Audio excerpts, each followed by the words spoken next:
Hello, my name is Janice Brathwaite, and I am the founder and CEO of Workplace Transformations. Our organization works with other organizations to help them improve their organizational culture. So, when this issue of intergenerational understanding first came up, I really looked at it as a cultural thing within an organization, within your organization. I always look at culture or as a foundation of the place that you work, not the building, but the other structures that hold the building up. And these are things that are built into the way you do your work and the systems you use to get work done and how you interact with others and many, many other things. So just to move forward, we're going to be talking about understanding the various generations in the workplace, and I hope you find this informative. So I wanted to start out with some inspirational quotes. The one I like the most is, and I think it kind of speaks to what I'm going to be talking about today. You're never too young to lead, and you're never too old to learn. And that really is true. And looking at this situation of understanding multi-generations, what I've seen is that it impacts two separate groups of people. And we're going to talk about that in a minute, what those two groups are. And I look at this too, is it's not how old you are, it's how you are old. So you can be old, but very young in the way you think, the way you work. And so it's really about not how old you are, it's how you are old.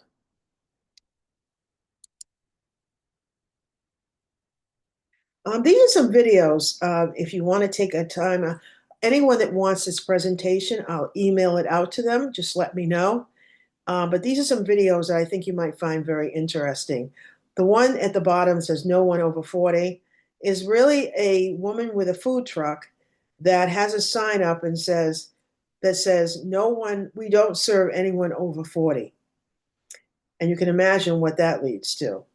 So some of them are kind of funny, but I think they're enlightening as well as being funny. So as I said, in looking at this age bias or ageism, I see it impacting two groups of workers in the health in your world. One is the younger people coming in at the very early part of their career, and the older people that have been in the workforce or in that organization for a period of time. Those are the two that actually seem to get the most queries and questions and maybe other things that are going on around ageism. This is the two groups that it actually impacts the most. Not saying it doesn't impact others, but this is really the two sides of the coin.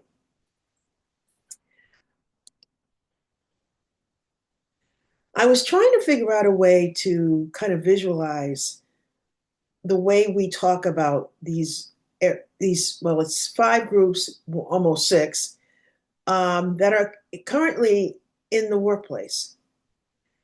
And why I'm using boxes is I think that some of the ways we decide and talk about these groups is really stereotyping them.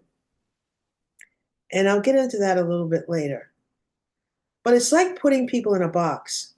And when they're in that box, you expect them, you have preconceived notions about the way they're going to act, what they're going to do, and how they're going to do their work. So I hope this kind of brings some clarity to the way I'm looking at this.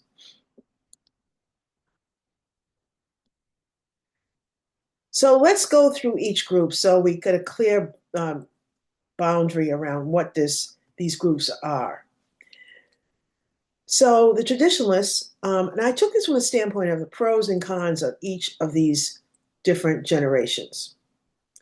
So the traditionalists show up for work and do what they're supposed to do, and then go home. Stereotypes are they're very set in their ways and they tend not to be tech savvy. The boomers are known for being optimistic, competitive, and team oriented. The stereotype is they don't really care about younger generations. And oh, by the way, they just want to retire and lead inactive lives. They're set in their ways and they're technophobes. Oh, and they prefer to communicate in person or via phone. The Gen X. One of the biggest misconceptions about Gen X at work is that they are all entitled. The stereotype is they resist change and they're not really good with technology. They're not really proficient. Millennials are known for being competitive, civic, open minded. They want to achieve achievement oriented, tech savvy, and innovative. The stereotypes are they're entitled too. They're lazy, they're difficult to work with, and they lack loyalty to their employers.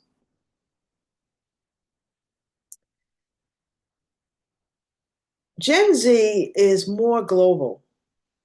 These are people that are concerned with the greater world. They're progressive. They want work-life balance. They enjoy collaboration, and they're looking for an inclusive workplace. Stereotypes are they're entitled also, lack work ethic, and are not dedicated to their jobs. And finally, this is the one generation that's on the horizon. So these are the world citizens, or citizens of the world, I should say. They're concerned about global impact of things like climate change and social justice. They use technology as a tool to understand this world of that we're in. And the stereotypes are they're tech dependent. They can't do anything without technology. So just looking at this, imagine if one of these people was sitting in front of you in one of these age groups, and you thought about them in this kind of a way, or you'd heard that they were this way. What do you think you would be doing and thinking at that point? That's something you really have to think about because when you categorize people, when you stereotype people, it's like saying all people are, all Gen Zs are. So that's the thought behind it. This whole group, we've grouped them together, and they're all like this.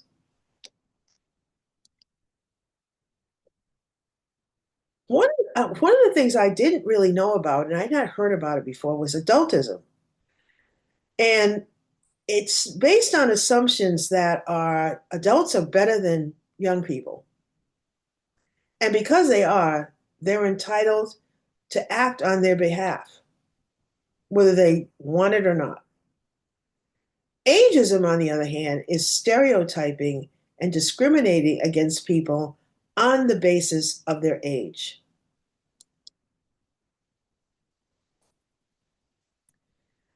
So ageism and your organizational culture, overlooking this impact of ageism in your organization can negatively impact all your employee dynamics and your productivity because you're not getting the best out of the people because you believe that they're this way. They couldn't do that because they don't know. Or, oh, they're just coming into the workplace. They don't really have any ideas. They need to just sit back and listen.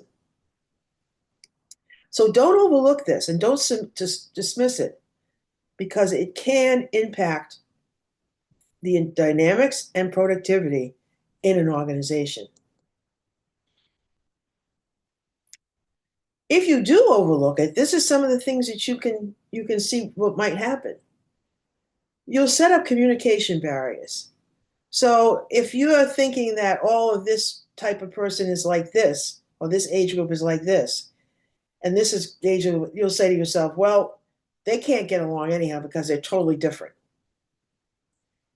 which stymies communication between or among these groups. Bias, and that's getting back to someone sitting in front of you in a interview, say a millennial, and you've heard that all millennials are this way, then that's kind of what you're going to be seeing when you see this person. It reduces teamwork because it's just factions. They're two, people are not working together and not sharing ideas and bringing great things to the table. And because they're not bringing great things to the table, it can slow company progress.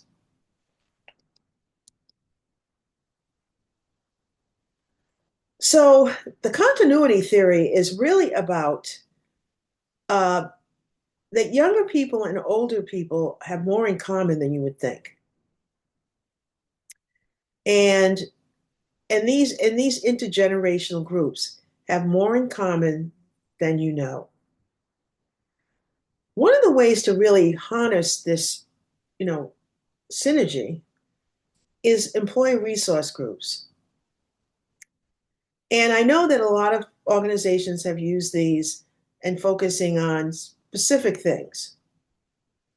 But I believe that ERGs, this particular issue, needs to be embedded in every ERG that you have, and there needs to be discussion about how can we work better together. We all bring skills and experience to the table. Let's see what we can do to make our communication better. So there's cross ERG collaboration.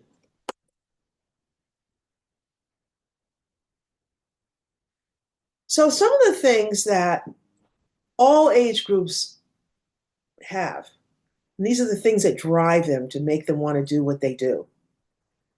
They want to have something that gives them an identity, a purpose to what they're doing, a work environment that is accepting, work that matters, relationships with other employees that are strong.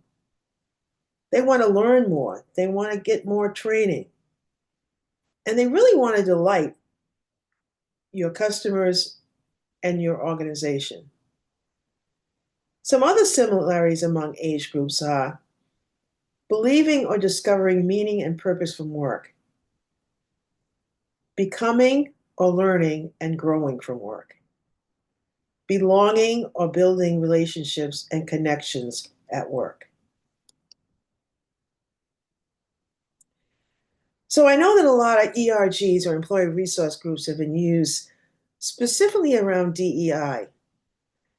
And I think there's ways within, if you're utilizing your ERGs for DEI, then there's things that you can bring into those ERGs to kind of talk about and address some of the issues around ageism.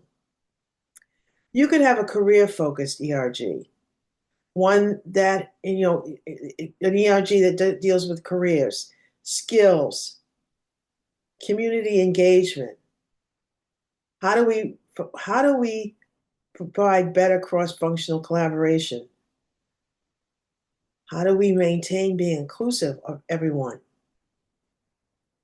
And are we aligned, and how are we aligned with the company goals? So how can they reduce ageism, ERGs? Well, by tackling the bias and the challenges that having a multi-generational workforce it has. Creating cross-generational understanding. So sometimes when we don't interact with other people of a different, say, generation, we don't really know who they are. It's only when you start interacting with them that you start to feel like, okay, now I see where they're coming from. It fosters knowledge sharing. So younger people, older people bringing things to the table that can help each group. It develops and encourages broader perspectives, not just the categories of people that we put them in. And it certainly can drive organizational success. Having a strong organization that's covering this particular topic as well as many others is so important. It shows that you're building a supportive culture. And again, getting back to culture, that is the foundation of your organization. And that it aligns with DEI goals.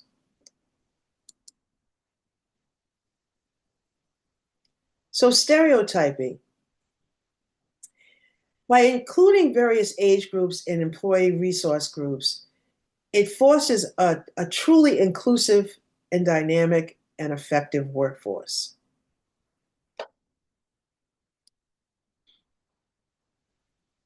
And how does it do that? By increasing awareness and education, providing a platform for open dialogue, creating mentorships and reverse mentorship opportunities. So that means younger people mentoring older people and older people mentoring younger people. It promotes inclusion in your DEI efforts. It normalizes conversations about age. And it demonstrates leadership commitment.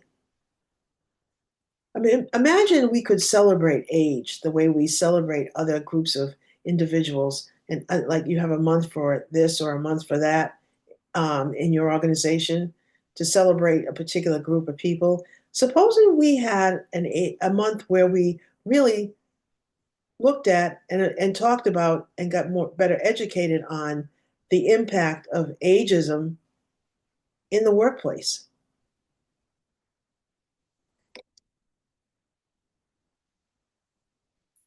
So the key takeaways from this brief webinar is rather than looking at age diversity as an impediment, it's actually a strength because it allows you to embrace perspectives from all generations. ERGs empower employees to advocate for inclusivity and address bias. And really, combating ageism requires awareness, education, and intentional actions. So in your ERGs, you're bringing awareness to this particular topic. You're educating people on the various facets of it. And then you can take intentional actions to make sure that it is mitigated in your organization. So the call to action is join or support ERGs and have them focus on age diversity and inclusion as well as the many other things that they're focusing on. Commit to mentorships and cross-generational collaboration. And most importantly, reflect on your own biases and champion respectful dialogue. So when that person that comes in to meet with you or to interview with you and they're, older, don't make assumptions about who that person is. Biases, I heard a professor in California say one time, you have to embrace your bias. You can't change something if you don't know you have it. So take that as a way to end this, across many biases, but in this case around age.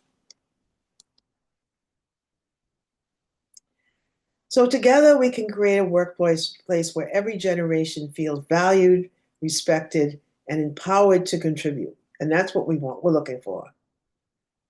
So I said, well, supposing there were categories, but the ones that we have now seem very, I don't know, negative. So the legacy builder. the experience-driven achiever, the independent strategist, the purpose-driven innovator, and the digital-first trailblazer. They sound so much more positive.